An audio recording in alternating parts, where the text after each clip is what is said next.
You know, if I were to be honest, there aren't actually a lot of games that I look forward to nowadays.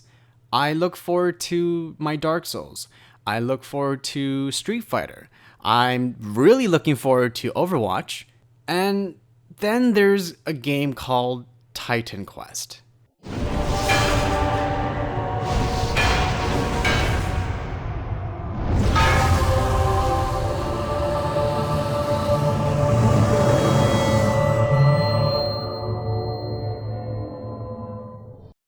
Now, Titan Quest is, in my opinion, one of the greatest hack and slash action RPG Diablo-like clone, whatever you want to call it. It is like, it's up there for me. It is one of the greatest games that I've ever played, and it is in the App Store now for $6.99.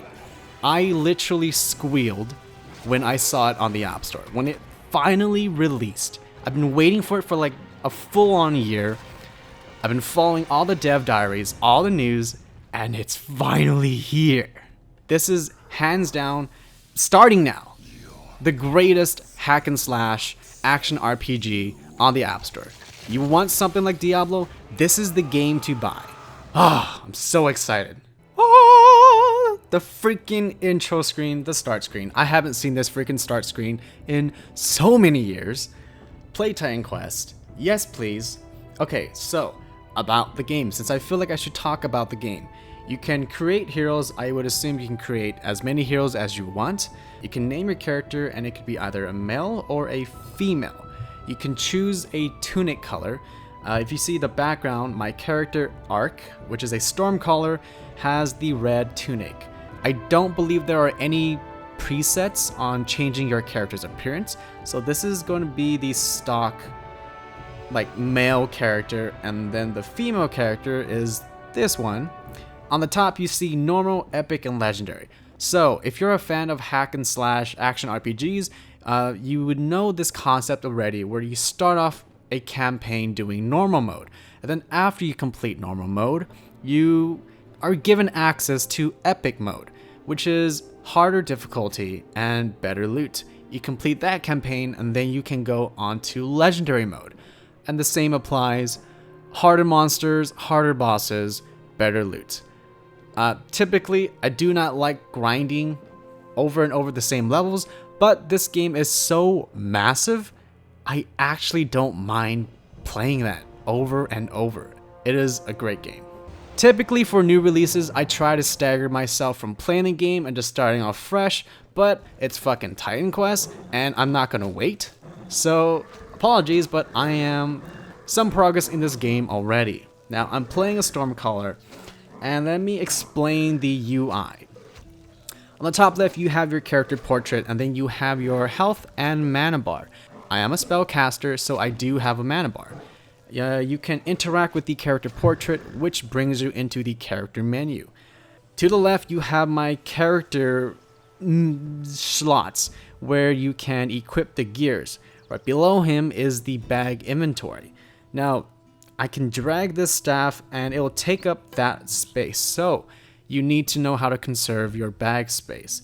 On the right side, you have your character statistics and everything about your character. Each level, you can level up your attributes. You can level your health, your energy, your strength, your dexterity, and your intelligence based on what kind of build, or in this game it's called mastery.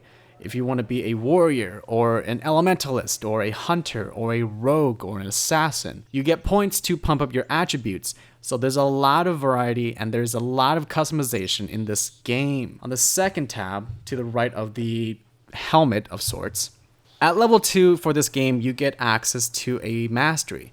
There are 8 masteries in a game. I actually don't remember all 8 off the top of my head, but they're all varied, and I chose Storm Mastery because that is what I picked when I played this game many years ago. To the right of that, the third menu, you have the map, and you also have your quests. Let me exit out that. Now back to the regular UI. The left button here, as you can see, let's see. All right. You can see from the horizon. If I click it, it shows all the items that I can loot, like that are laying on the floor for me to loot. If I turn it off, it disappears. I would assume this function is to limit the amount of lag that could happen because at some point in the game, there will be a lot of items in the floor. On the top right, you have your general map. You can click it and you can zoom in and out. There are icons on the bottom for you to identify what's what. To the right side of the screen, you have your mana potion and you have your health potion. They're exactly what they sound like. They're for recovering your mana and for recovering your health. Now on the bottom left, you have the joystick to move your character. To the right of that, you have your summon portal. You can summon a portal and you can interact with it and click it to go back into a safe zone to sell stuff or to purchase more potions. On the bottom center of the screen is a green bar.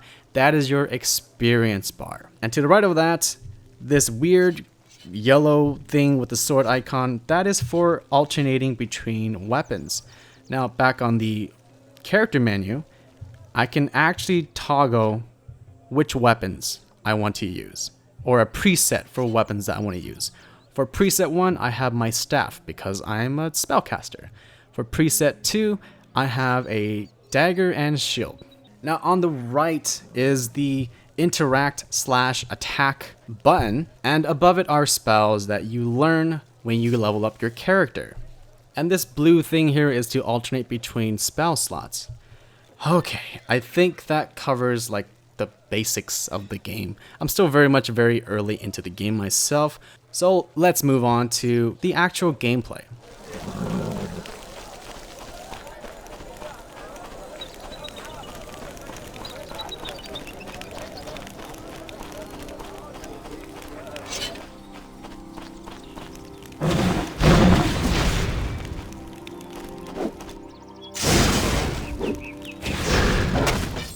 Now what you saw right there is one of the few times where the game just kind of occasionally skips a little bit. Like let me try to run around and it will occasionally skip.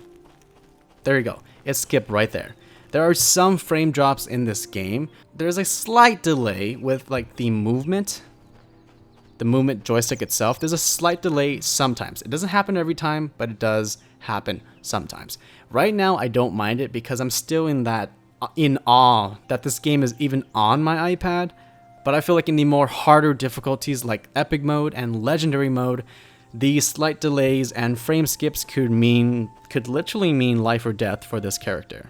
Those are the only two things that I've found that's kind of interrupted the fun I've had with the game, but I'm pretty sure that the developers will smoothen that part out.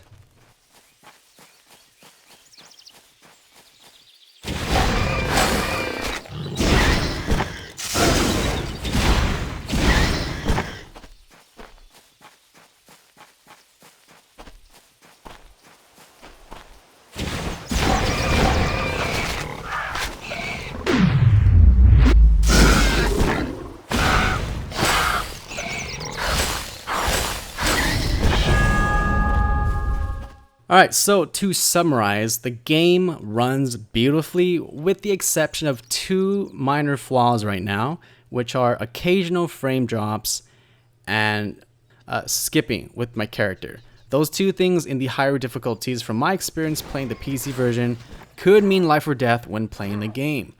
Overall, it is a solid port by .emu, and I'm just so happy this game is even on my iPad. I'm happy. The game is $6.99 in the App Store. It is guaranteed like 60 hours of pure fun, pure joy. There are no in-app purchases. It is a pure premium game. I'm not being paid to say this, but I'm just going to go full on sell it and say this game is great.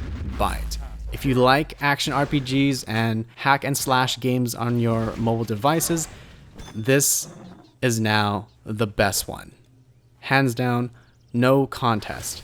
Go get it. .emu, on behalf of all mobile action RPG hack and slash fans, thank you. And that is all, guys. As always, thank you for watching. Be sure to subscribe and follow me on Twitter @Kradark, and I'll catch you guys next time.